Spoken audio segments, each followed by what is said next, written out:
I really, really want to be in an environment where if I'm going to be going above and beyond, I need to get compensated. I was tailoring my resume to different roles, but for sure I was doing it all wrong. I was having issues. I think for me personally, I wasn't selling myself properly. Even if I was like learning through YouTube, there was still like a gap.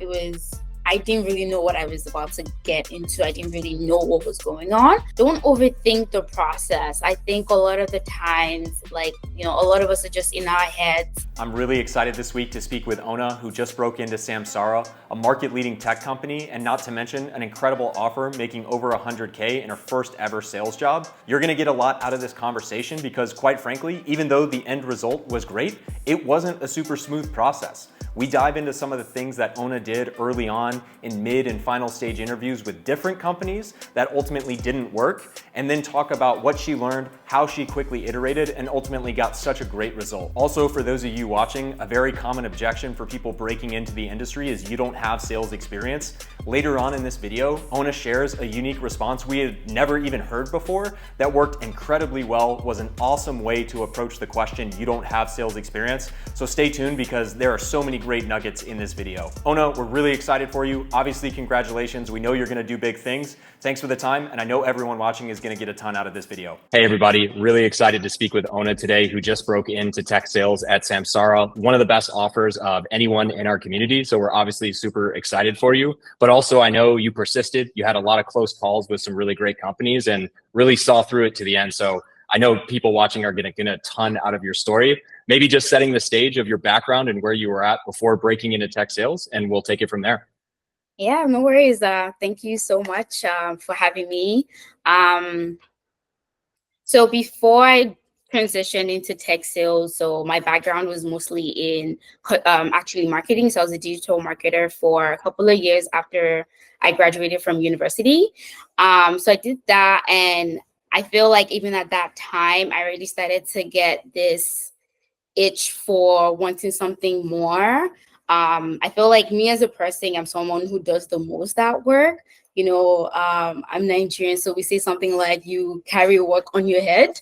So I would do that, and I would get more like responsibility, but you would never get compensated for it, but you just get recognized and say, oh yeah, this is a good worker, like hard work and stuff. So even from that time, I decided to feel like, okay, I want to not be in marketing anymore. I feel like I want it more. Like if I'm going to do the most, I should get compensated for that. But initially, once I started to feel that way, I wasn't sure how like my marketing background or experience would transfer over to tech sales. And it is a big regret because I spent a year and a half contemplating whether or not to make that transition.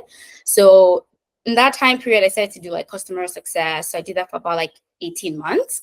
And then eventually, same thing. I'm just like, okay, I really, really want to be in an environment where if I'm going to be going above and beyond, I need to get compensated.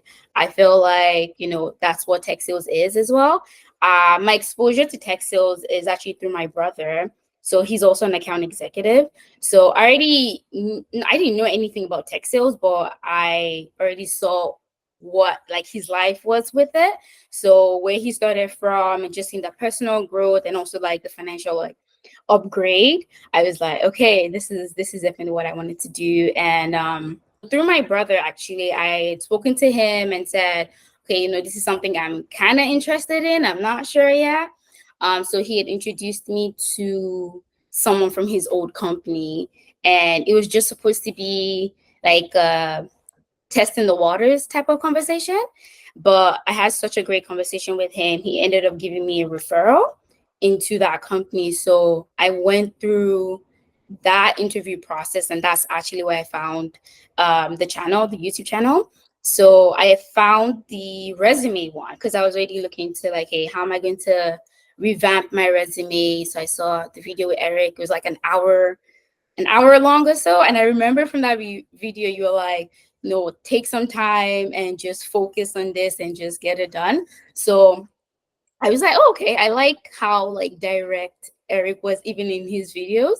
I was like, okay, I got my resume done, and I was binging a lot of the videos on YouTube with like interviews, how to go through answer questions when it comes to like the first round, the second round. So I used all of that to get to the third round at that company, but I ended up not getting it. And the feedback I got was, we couldn't really evaluate your skills. And I was like, dang, I feel like, you know, if I had more help, like if I just had like more, like, yeah, pretty much just more support, like I feel like I would have gotten that job.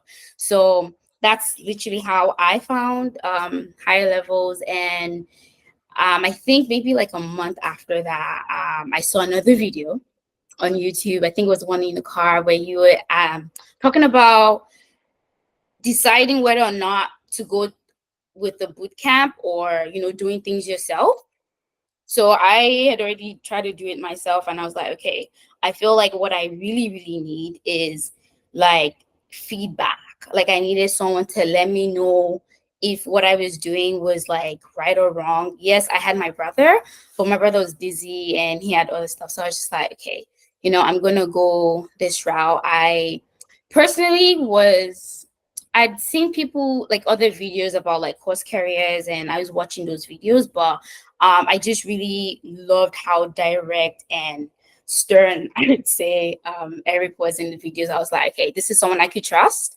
I already saw like, you know, I saw, I think the 300K video about like, you know, how I just so many videos, to be honest, on the YouTube channel that just convinced me. I was like, okay, if I'm gonna go and invest or at least get feedback from anybody, for me, it would be you guys, because I just loved the approach that you guys took compared to like some of the other videos that I'd seen. Yeah.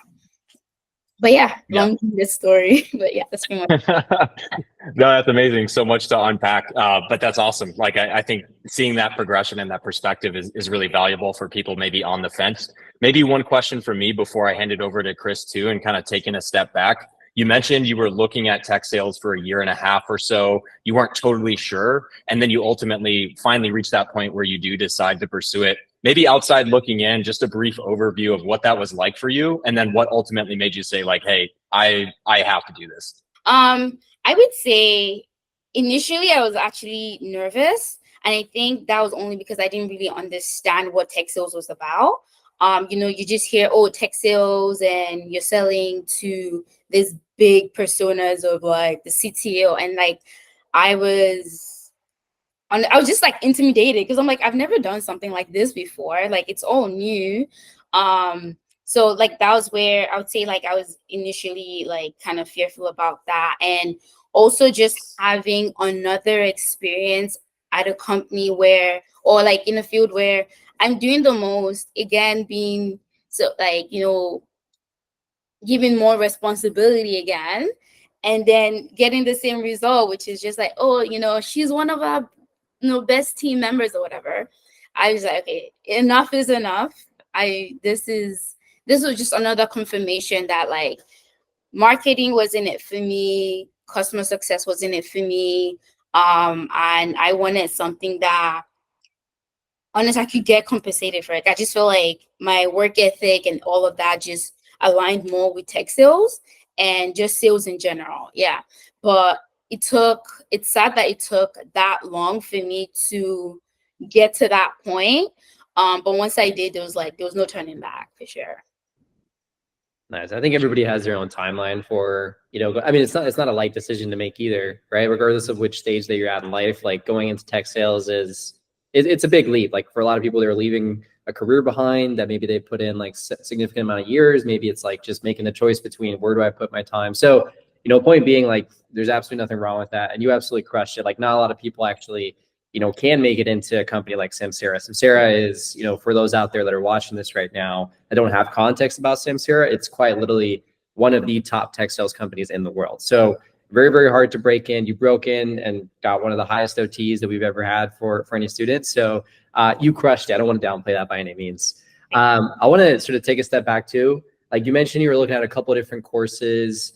Obviously, like there was a lot of trust that was built through the channel. That's awesome. We love that. Is there a specific element that you were looking for when you were looking at us, Course Careers, other courses maybe that made you say, this is what I need as part of my transformation? Like, was there a specific, I don't know, some sort of criteria that you were optimizing for?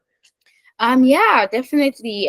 When I initially started, I was actually looking for a boot camp. I was just like, hey, I'm just gonna watch YouTube videos and then figure my way. So I came across a lot of videos on people who were taking course careers, and from those videos, I kind of gleaned that like it was very much a lot of like theoretical stuff, and you have to pass an exam. I'm like, I don't me personally, I just don't want to do that right now. Like I want to get the job, not test my knowledge about the industry type thing.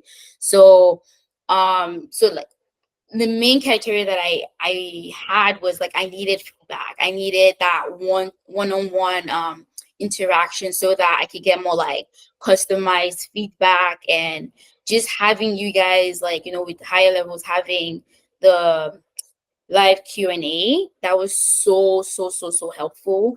But also having you guys like, you know, with direct messages, like that was something that I took advantage of for sure. Having so many questions and things that I was testing out but I wasn't sure about, so just having that feedback and saying, okay, this is good, change this. So have to me that was like the thing I found the most valuable, to be honest. Yeah. Nice. I think, I mean, that's a common theme that we see is like the students who show up consistently, the students that are putting in the work, and that's like the most vague thing ever to say, but that are just like actually doing the things that are a little bit uncomfortable. Those are the students that we see have success the fastest. So you're kind of like a testament to that. We obviously appreciate the work that you put in.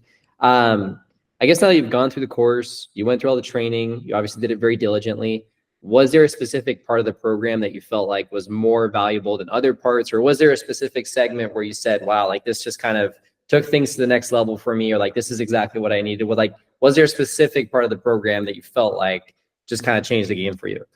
Me personally, I would say the whole course, to be honest, like from start to finish, I found every single thing so valuable.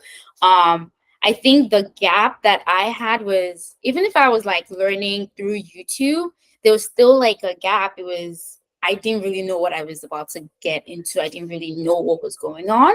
So even from just the terminologies and, you know, as like with tech sales and a day in a life, yeah, sure, you see the ones on YouTube, but I really found the one that like we had on the platform. I found that like, okay, it just cleared so much of that like foggy, you know, thing that I have personally. Just like I feel like tech sales was presented in a way where for me it was like, okay, this is literally the role you're about to get into.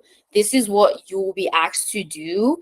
And it was just a thing of like, okay, can you do it or can you not do it? Because if you're already kind of like getting scared, then it's time for you to leave type thing, you know? So the intro part of the course was so valuable. And then which part? The resume.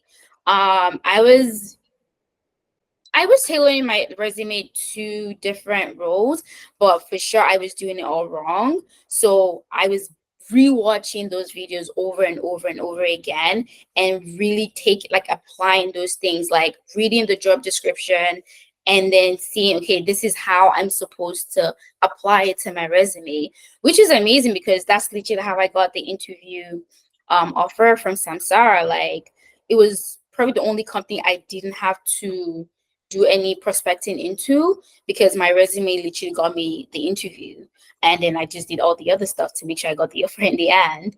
But pretty much every stage that I was going through, so when I wasn't ready to apply for jobs initially, watched all of that, and also even the resume calls with Ryan too. Like, you know, I'd mentioned before, I already saw the video on YouTube about customizing actually more optimizing my resume on YouTube, but then bringing that over to Ryan, and then also seeing the different examples of resumes. To me, I just found everything so valuable. It was just like, oh my goodness, for me, it was like, this is what I was missing. And So just applying everything, and the interview portion of it, listening over and over and over again, like what kind of questions is being asked, how am I supposed to answer the questions. So just taking all of that and applying it, even if it took a while, but in the end I was like, okay, I finally feel very confident with what I'm doing and my ability to do the job. And in the end, yeah, it paid off. Yeah, it's awesome. But also, credit to you for taking full advantage. You still have to show up. You still have to do all the things in there, message us, follow through. And I'd love to maybe go from kind of the theory of learning about tech sales and all of that to some of the things you learned throughout the interview processes. I know one of the things you mentioned earlier is you kind of got to that second-ish round and were falling off on that third round. So maybe some learnings throughout all the interviews you had. What kinds of tweaks did you make that really helped you in those later stage interviews? So for me, I think I said this in the platform. Something I was doing for prospecting initially was I would send on 30, 60, 90-day plan, and that would get me, the interview, which is great. So I was always crushing the recruiter interview.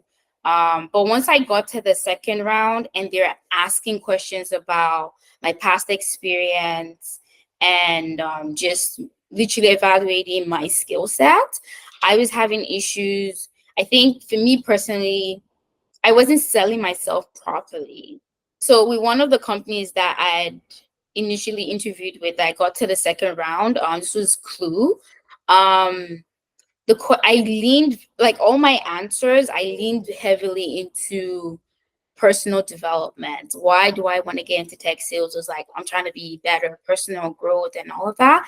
Even if, yes, it did create a good impression of the type of person I was, it didn't really give the manager that confidence to say, okay, she can do the job. Like, I can trust her with this responsibility. So I learned from that one experience that, okay, it's not about really what you want to get out of tech sales. Like, you have to show that you can trust me. I will be a top performer on your team because, I do this. So I would say things that I learned was just like, honestly, just I recorded a lot of my interviews.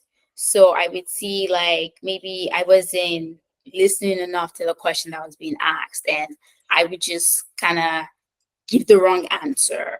So like recording that and listening to it after, and then seeing like, hey, what kind of questions am I being asked? How am I answering it? And then making those like tweaks. As for me personally, my answer was what was the stumbling block. And once I think I did like 3 interviews, and then I got feedback. I shared my whole like a Google Doc with you guys about the answers that I was giving. So just getting feedback on like, okay, this is how you should answer the question. Definitely like helped me. Yeah, I hope I answered it. Yeah. No, that's great. That's great. And I know we were actually talking before we started recording this. And one thing I'd love to have you share is you actually I think you're the first person that created this. So you were talking about how in these final round interviews, when that question of lack of experience came up, you had actually come up with a pretty unique answer. Feel free to share that. I'd love to know just more how that played out. And maybe for everyone watching, that's kind of like a golden insider nugget, if you will. Yeah. Okay. So I would like to add as well that for each round of interview, outside of just sending the onboarding plan, I would send a prospective, like a sample prospecting plan to say like, okay, this is what I'm going to do. So that was just another layer of like showing that you could trust me. Like I know what we're doing here. I know what your company does, and I know what the role is about. In my final round interview with Samsara, I did the same things too. And when I was having conversation about like me personally, I was having conversations about the future of the company. Where are you guys going? Right. And how I aligned with, the vision that they had for the team, for the company. And something that I did to just get ahead of the whole, like, you don't have experience, I leaned in heavily into my job hunting experience. I'd gotten like a couple of, I'd seen success, with like prospecting and getting referrals and all of that. So I had used that as, I pretty much said, okay, this is my conversion rate. I'm already doing the job. This is what I'm doing. And this is the result I had. And I think I had like a 30% conversion rate with like applying for jobs, like the jobs I had versus like the interviews I'd gotten.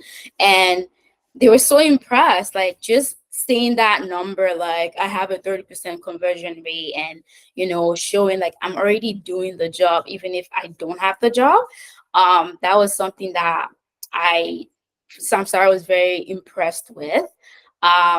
Even like now that I've been in the team for like a week, I've had conversations with like, the VP and like my manager. And that was one of the things that really blew them, like really, really impressed them. And along with the prospecting plan that I did, apparently like, people were not doing that. And yeah, so just those two things on its own was just like enough to be like, okay, she doesn't have the experience, but we can trust her. Like, yeah, that was it for me. Yeah, it's funny too. Me and Eric were actually recording a podcast yesterday. We were just talking about this, how in tech sales, it doesn't really matter what type of background or experience that you have. Sure, like I'm not saying it doesn't matter at all, because it definitely like it can make you look better, but it's not going to get you a job by itself. This isn't like other industries where you can just like go to like an Ivy League school, make it into like the top company just because of like your degree or anything else. Like what truly separates the people that end up getting the job from the people that don't is doing the stuff that you're talking about right now, right? And just getting creative, getting comfortable with something that you align with, because everybody has their own style of showcasing these different things, right? Like, sure, you can prospect, but what are you saying in those messages? How are you backing that up? Is it like a congruent story throughout the entire thing? There's a lot of things that go into this, more than just saying, hey, I'm going to go reach out to a manager, right? Sure, you can do that. But now how do you put it all together? How do you make it something? And that requires a lot of critical thinking. So kudos to you. I love that. I mean, that's something that we're big proponents of, something that I did as well when I was first breaking in. So I'm sure they're very impressed with you. I'm sure they will continue to be impressed with you. So kudos on that. I guess like, even like kind of completely like stepping back from this, if you can kind of reflect upon the entire journey, like knowing what you know now, having gone through it all, do you have any tips for folks out there who are about to make the same transition that you just did, going through this process with companies of the caliber that you did, or maybe for folks that are evaluating tech sales ascension or higher levels, anything that you would kind of leave them with to end off here? Yeah, I would definitely say, honestly, don't overthink the process. I think a lot of the times, like, a lot of us are just in our heads, just going over like what is and what if I fail and all of that. So I would say, honestly, just get out of your head and just take the leap of faith and definitely join, higher levels for sure. I think the most valuable thing is just getting help from, you guys, like no fluff, telling you exactly what you're supposed to do. And honestly, just applying it. Like, you can be in your head saying, oh, I want to do this, but if you don't take action, honestly, like it's just not gonna happen. So I'd say definitely, like, if you're in that in-between space, like, just go ahead and do it. And in terms of prospecting and starting the process, definitely I would say the more adopt the mindset of the more uncomfortable you get, the easier things will be. I don't think I said that very well, but I think it was something that I'd heard in the course as well, where it's like, if you're willing to get uncomfortable, like, it's gonna pay out for you. So, like, honestly, don't let your mind be that stumbling block for you. Just go after it and believe that, like, honestly, like, you can, like, you have the ability to do tech sales. Like, it is for you, that's something that you are thinking about. Yeah. Nice. I love it. I love it.